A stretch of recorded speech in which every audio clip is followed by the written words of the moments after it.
Good evening and welcome to Look North, our top story tonight.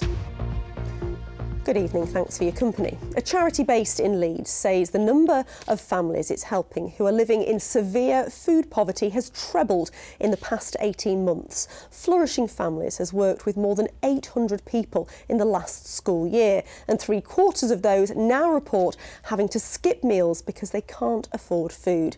Our investigations reporter, Sabir Pervez, has spent some time with their volunteers. The police were obviously investigating that. So what do we know about how he was found then? Well, we don't know. 2 drivers have been arrested after a woman was knocked down and killed on a Pelican crossing in Bradford.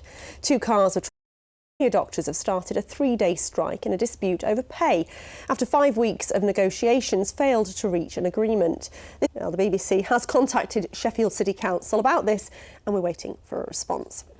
Now, have you finished your Christmas shopping yet? If not, then it's not too late to make this a Thriftmas. Yes, that's a thrifty Christmas. Buying second-hand gifts is becoming more popular, according to charities, with some families even insisting on it. Olivia Richwald has this.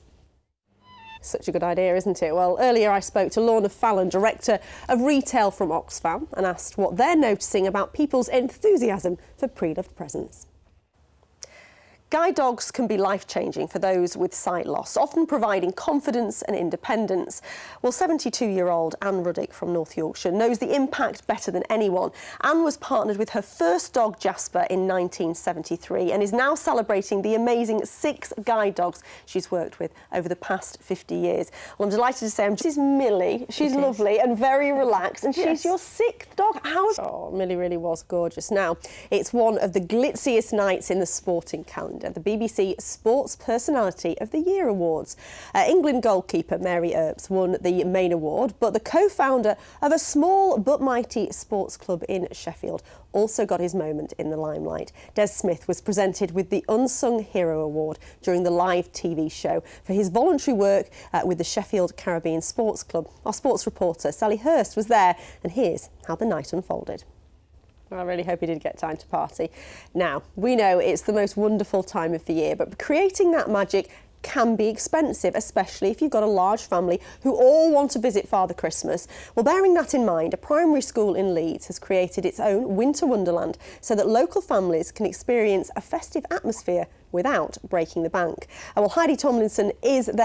She's had some of that festive sherry already, hasn't she? Now, the latest episode of Rob Burrows' podcast 7 features some members of the royal family. The pair shared their thoughts on the BBC Sports Personality of the Year Awards with Zara and a former winner, who is, of course, a former winner, chatting with, aren't they? A bit like you now, 1 pint Paul. Well, only if I'm buying. I'll drink more than that. That's about right. Drink more than that if it's your round. Let's have a look at Scarborough this morning. It was a struggle to get some sunshine this morning, but that's just before sunrise. But go further west. This sums it up across the Pennines. Look at Slowett. That tells you all you need to know, and there's quite a bit. Thank you very much. I just realised that pint-sized Paul might be better for you. Thank you very much. Right, that's it from us. We're back at 10:30. Come and sit down. Bye-bye.